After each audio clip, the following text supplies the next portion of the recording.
Oh, hi, gang. You're just in time to help me put some money into my savings banks. Well, since I sometimes have different kinds of coins, I decided to get different kinds of banks. Whenever possible.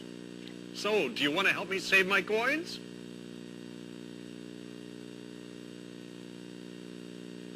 Well, that's easy. The coin that's worth the most goes into the biggest bank. You got it. Let's start with the coin that's worth the most. Right. So which bank does the quarter go into?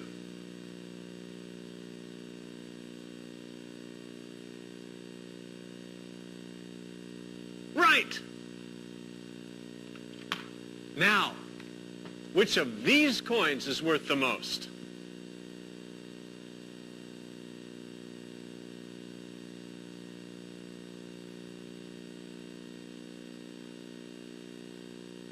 No. Yeah, sorry about that. But actually, size has nothing to do with the value of a coin. Really. See, even though it's our smallest coin, the dime is actually worth 2 nickels, or 10 pennies.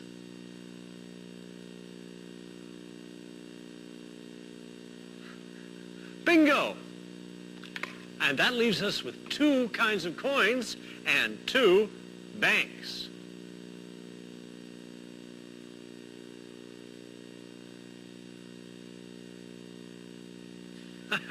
Way to go! And that means these pennies go right. You did great, gang. Gee, you might want to get your own bank and start saving spare change. It's really fun to watch your savings grow. Oh, well, when you get older, you can get a job. But you know what? The kids at the Shining Time Station have found a way to earn some money. You want to see how they do it? Good. Well, here we go.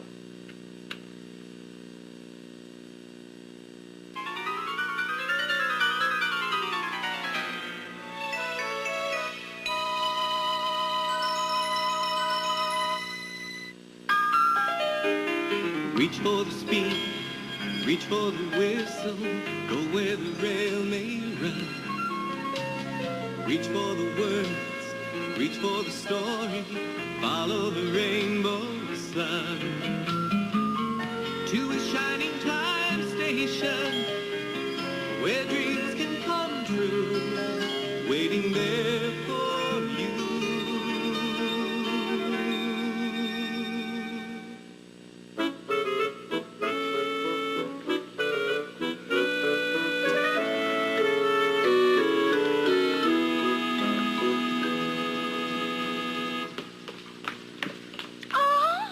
Lemonade and cookies.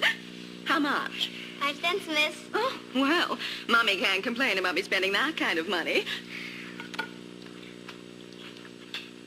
Oh, surprise! They're scrumptious. Here you go.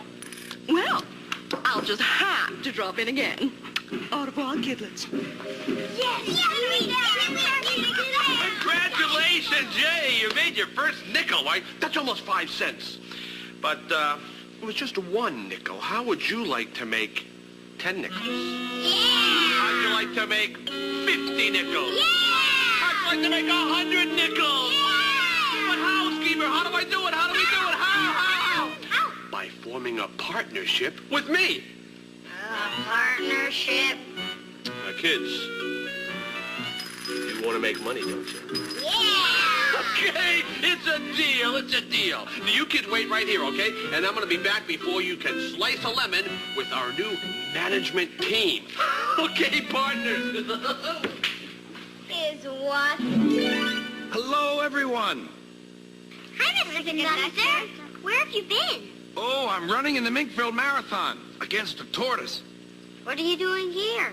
Is the race over? Yeah. Oh, I left the tortoise at the starting line. He's so far behind me, I don't have anything to worry about. So I thought I'd come back here and relax for a while. Say, is that lemonade? I could use something cold to drink.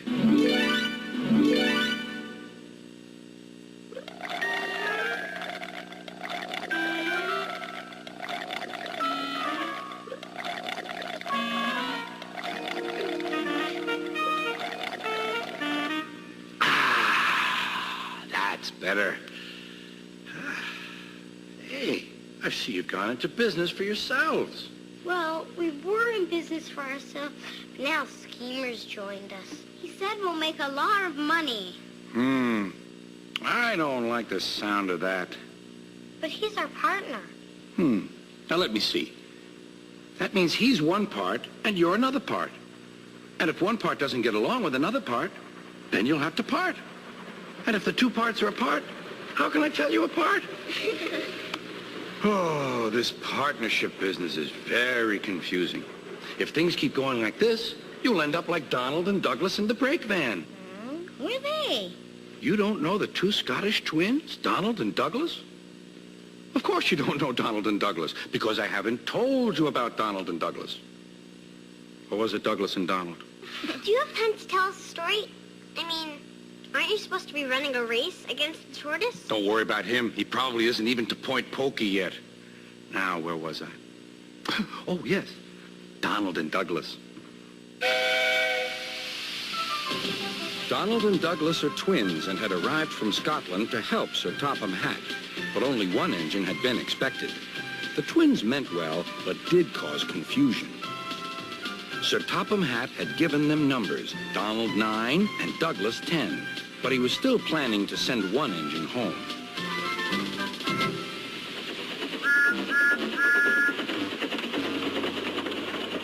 There was a brake van in the yard that had taken a dislike to Douglas. Things always went wrong when he had to take it out. His trains were late, and he was blamed. Douglas began to worry. Donald, his twin, was angry. "You're a muckle nuisance," said Donald. "It's to leave you behind I be wanting." "You can't," said the brake van. "I'm essential." "Ah, are you?" Donald burst out. "You're nothing but a screeching and a noise when all's said and done. Spite doggy, would you? Take that!" "Oh! Oh!" cried the van. "There's more coming should you misbehave." The van behaved better after that. Until one day, Donald had an accident. The rails were slippery. He couldn't stop in time.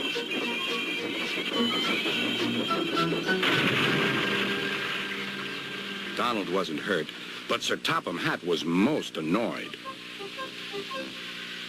"I am disappointed, Donald. I didn't expect such clumsiness from you. I had decided to send Douglas back and keep you." "I'm sorry, sir," said Donald. "I should think so, too.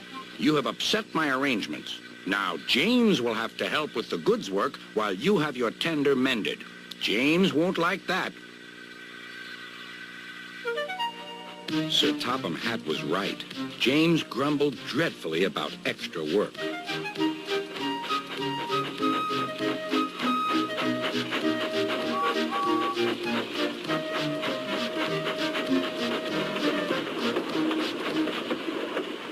"Anyone would think," said Douglas, "that Donald had had his accident on purpose." I hear tell about an engine and some tar wagons.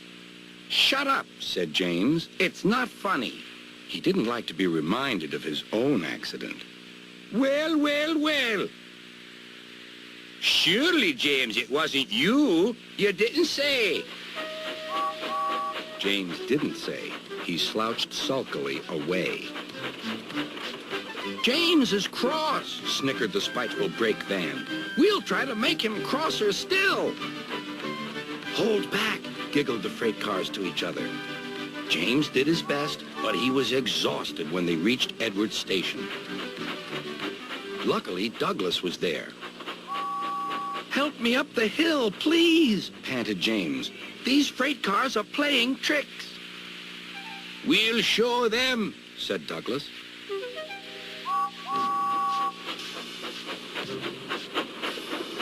Slowly but surely, the snorting engines forced the freight cars up the hill. But James was losing steam. I can't do it! I can't do it! Leave it to me, shouted Douglas. The conductor was anxious. Go steady! The van's breaking! The van was in pieces. No one had been hurt, and soon Edward came to clear the mess. Sir Topham Hatt was on board. I might have known it would be Douglas, he said. Douglas was grand, sir, said Edward. James had no steam left, but Douglas worked hard enough for 3. I heard him from my yard. 2 would have been enough, said Sir Topham Hatt. I want to be fair, Douglas, but I don't know. I really don't know. Sir Topham Hatt was making up his mind about which engine to send away, but that's another story. So, as Donald and Douglas learned, sometimes it's better to go about your business and not get sidetracked by the likes of a nasty brake van. Fellow partners and soon-to-be Lemonairs, gather round while I introduce to you our new management team. I'm speaking of my nephew, Little Skeevy! Yay! Hi, kids. Ready to move you out of my way, please. Now, first thing first, we raise prices. Lemonade goes up to 6 cents, and cookies go up to 7.5 cents. There's no such thing as 7.5 cents. Okay. Ow, ow, ow. Twist my arm. We make it 8 cents. You gotta love this kid. You gotta love him. And hey, let's put more water in the lemonade. Always thinking, always thinking. I don't know where he gets it from. I really, really don't. And such impeccable taste in clothing. Kids, listen, now I want you to be listening to everything that Skeemy has to say, okay? Because, well, his ideas are... they're beautiful. Okay, some rules for customers. Everyone, repeat after me. You touch it, you bought it. You touch it, you bought it. Oh, shop till I drop. I've simply got to have some lemonade and cookies, especially when... Oh, how tacky. You raised your prices. I'm sorry, miss, but we have a new partner. Oh, look, don't talk to me about business. All I want is one of your delicious cookies. Icky poo! Absolutely. I want my money back.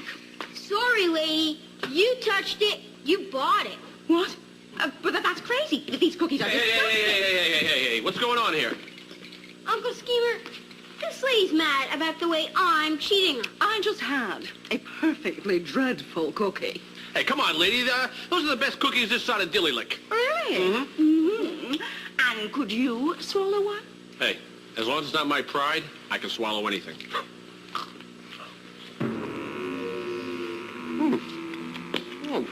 These are the best tasting cookies up in space I've ever had in my entire life. Well, yes, I suppose I can't argue with that. But that's the last time I come to this lemonade stand.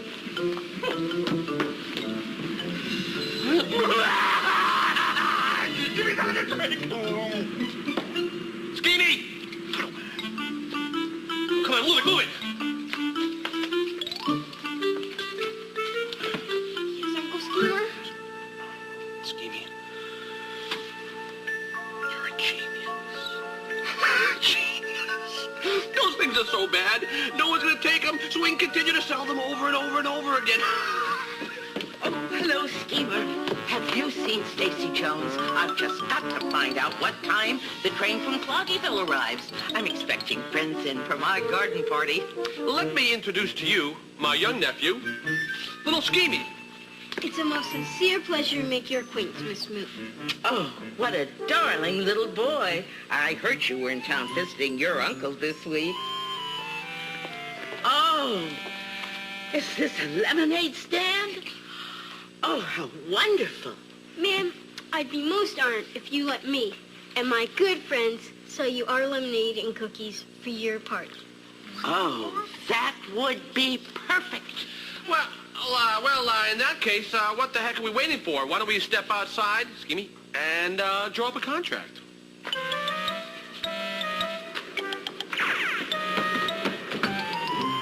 Wow. If we sell all our cookies and lemonade for Mitch Smoot's party, we'll make tons of money. Yes. Hey, Billy, did you hear what I heard? That Dan and Becky and Kara are going to cater Midge Smoot's garden party. Huh? Miss Smoot must trust you or she wouldn't want your lemonade. You should be proud of yourself. Yeah. Well, 2, please. I don't think that's such a good idea. You see, yeah, maybe you should wait until we make a new batch of stuff. Why, you've got plenty here. Cheers. Cheers.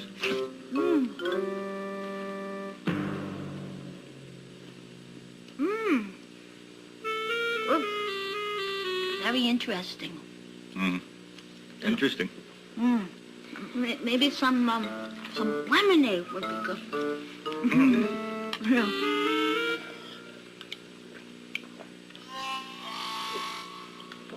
That's some lemonade. That's lemonade. That's okay. You don't have to finish it. You're probably not all that hungry. That's right. We just had a big meal. Yeah. Maybe we'll have some later. Yeah, later. Yeah.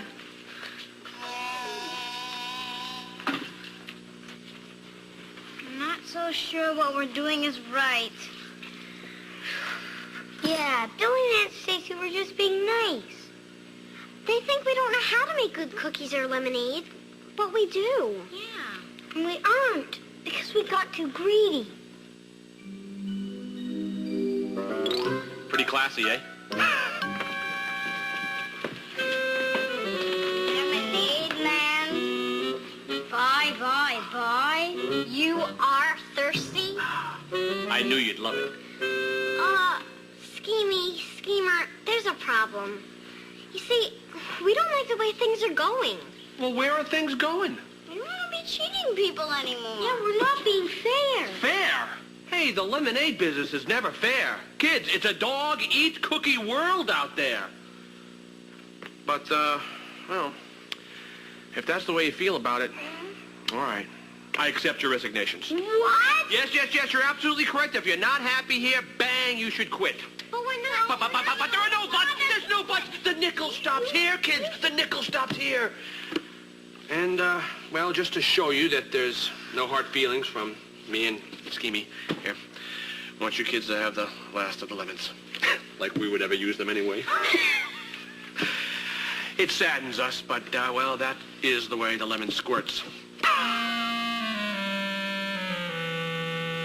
What we wanted was a lemonade stand so we could earn some extra money. And when we told Schemer and Schemey to make real lemonade and good-tasting cookies, they took away our stand. Yeah, they tricked us. Sounds like you tricked yourself. Besides, the way I see it, Schemer did you all a favor. They took away our stand. What kind of a favor is that? But if you had it back, would you water down the lemonade and put pepper in the cookies? No. Well then, see, Schemer and Schemey showed you the wrong way to run a lemonade stand. The next time round, you'll do it the right way. How can there be a next time? They've got everything. Well, not everything. I still see some lemons out there. But Steamer and Schemer are already making lemonade. Well, there's more to making things with lemons than just lemonade. Like what? Well, like, let's be creative. You know, without being pie in the sky, of course. What do you mean? Pie! That's what we could make, lemon pie! What a great idea. Why didn't I think of that? Or lemon tarts and cookies. Yeah. This time we're gonna do it our way, the right way. The first job Tex and me had was inside a radio in a bank. Always had to play, Brother, Can You Spare a Dime? Well, that's why the best place to work is a train station. 'Cause you get to play songs like... Erie Canal. Let's hit it.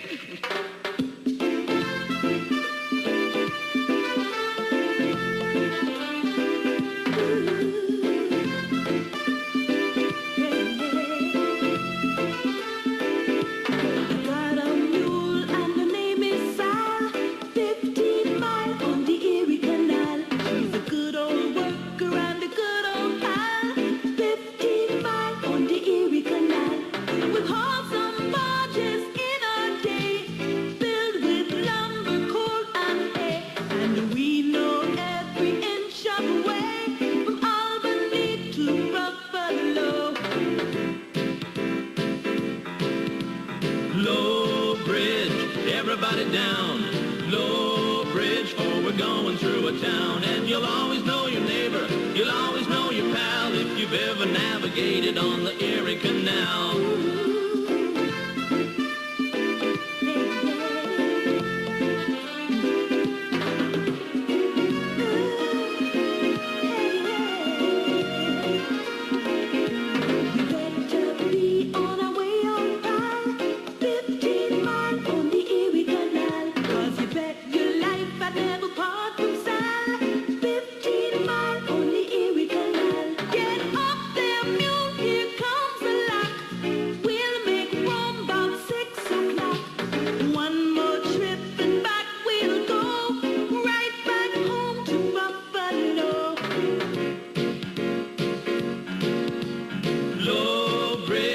Everybody down, low bridge, for we're going through a town. And you'll always know your neighbor, you'll always know your pal, if you've ever navigated on the Erie Canal. Everything but lemonade. Well, that's original, I must say. We thought of it. Everyone is pulling together, I see. Splendid. Now I just have to figure out how to tie this knot. So, Mr. Conductor, who won the race? The race? Oh, yes, the race.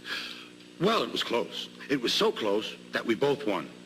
You and the tortoise both won? Yes. His coach, who kept cheering him on, said it was a tie. And speaking of ties and pulling together, I have to say the engines on the island of Sodor have really pulled together. There. I've got it. Why? What have they done? Let me try one of your lemon pies and I'll explain.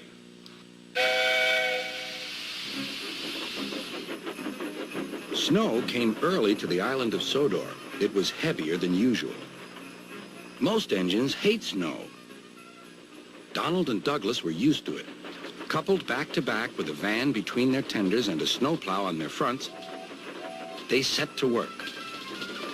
They puffed backwards and forwards, patrolling the line.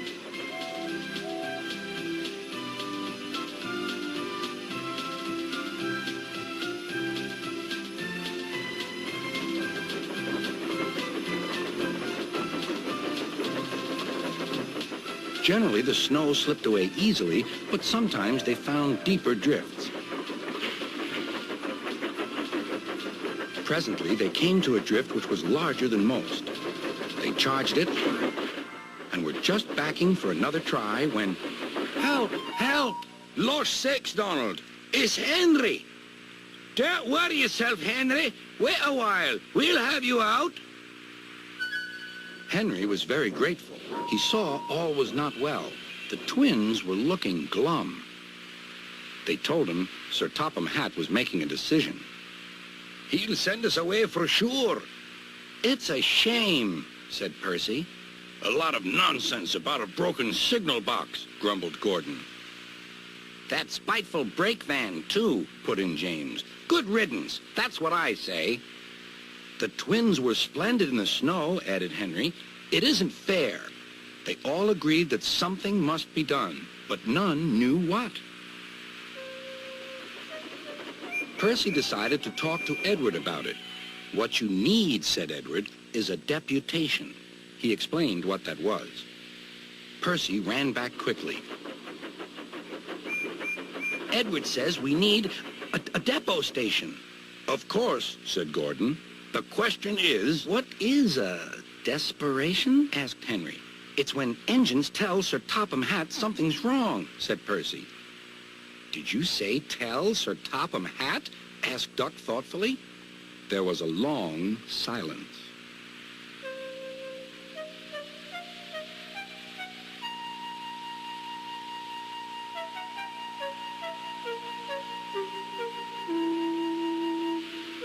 I propose, said Gordon, that Percy be our disputation. Me? Squeaked Percy. I can't. Rubbish, Percy, said Henry. It's easy. That's settled then, said Gordon. Poor Percy wished it wasn't. Hello, Percy. It's nice to be back. Percy jumped. Yes, sir, please, sir. You look nervous, Percy. What's the matter?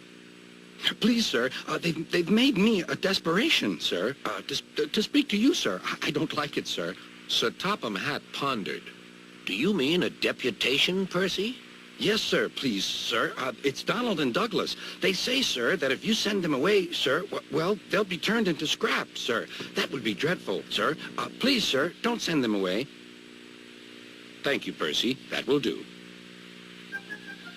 Later, Sir Topham Hatt spoke to the engines. I had a deputation. I understand your feelings, and I've given a lot of thought to the matter. He paused impressively. Donald and Douglas, I hear that your work in the snow was good. You shall have a new coat of paint. The twins were surprised. Thank ye, sir. But your names will be painted on you. We'll have no more mistakes. Thank ye, sir. Does this mean the both of us? Sir Topham Hatt smiled. It means, but the rest of his speech was drowned in a delighted chorus of cheers and whistles. The twins were here to stay.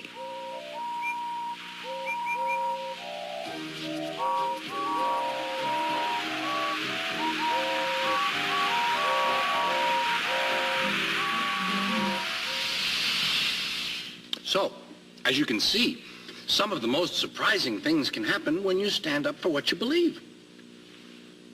And speaking of believing, it's time to be leaving. Hey, look what we got here, scheme team.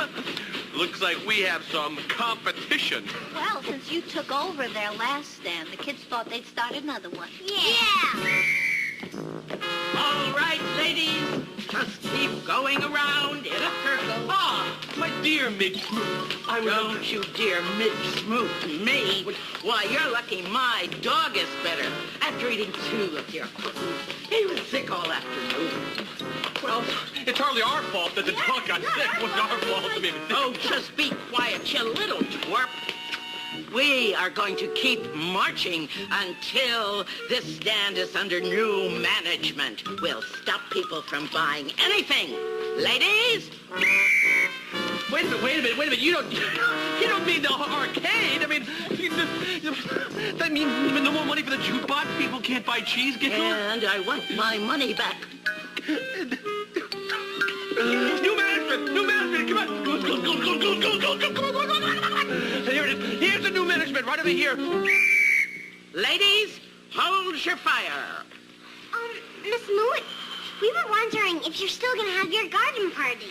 Oh, I'd love to, but I don't have any refreshments for my guests. Oh, but we do. See, we have everything but lemonade. Oh, And we have a policy. what kind of policy, dear? Well, we say that honesty is the best policy. Yeah. Oh, it'll be a pleasure dealing with honest people once more. Ladies, we have accomplished our mission. Kids, we'll see you at the garden party. As for you, schemer, if you ever try, or even think of trying, or consider pulling such a stunt again, I personally will bring every member of the Friends of the Flowering Cactus Ladies Auxiliary down here to Pickature Arcade. And that is no joke. Oh. Wait a minute. Friends of the Flowering Cactus Ladies Auxiliary? My mommy is in that group. I'm it!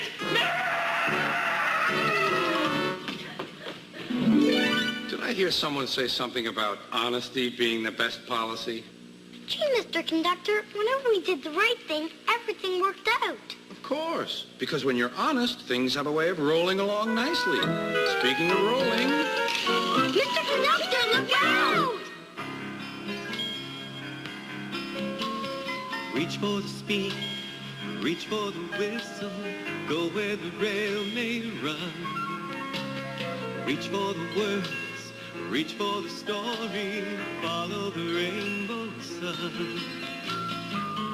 To a shining time station, where dreams can come true, waiting there for you. So much to see, so far to travel, so much to learn to know.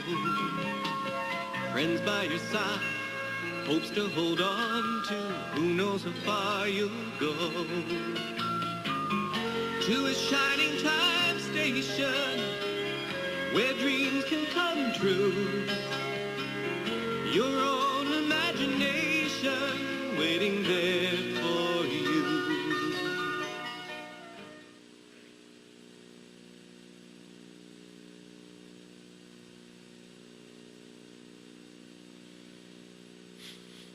You can call me Honest Abe, because I've always believed honesty is the best policy. Yes, I know. That schemer fella reminds me of some politicians I've dealt with over the years.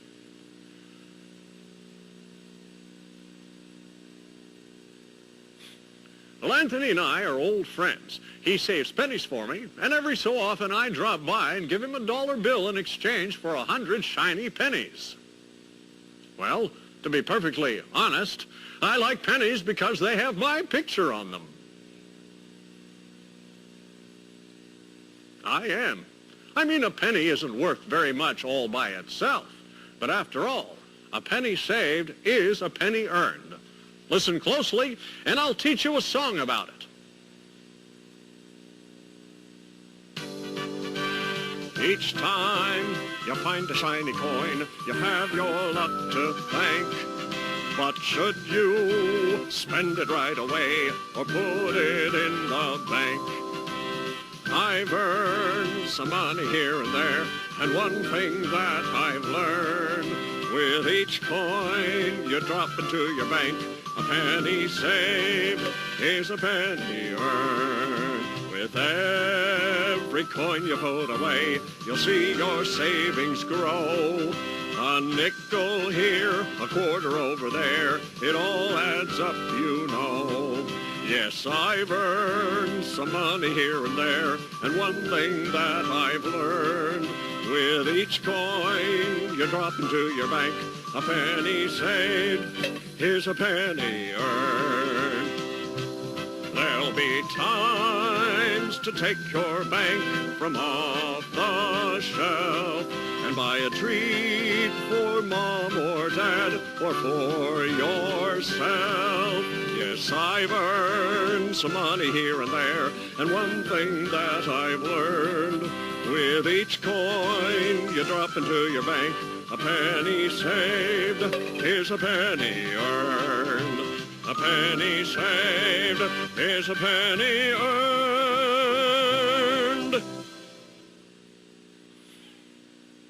Well, thank you. I appreciate your support, but sadly enough, I'm afraid it's time for me to go. I will if you will.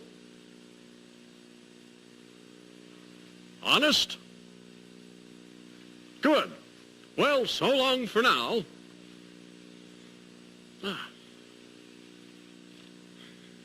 Goodbye. And remember, save your pennies.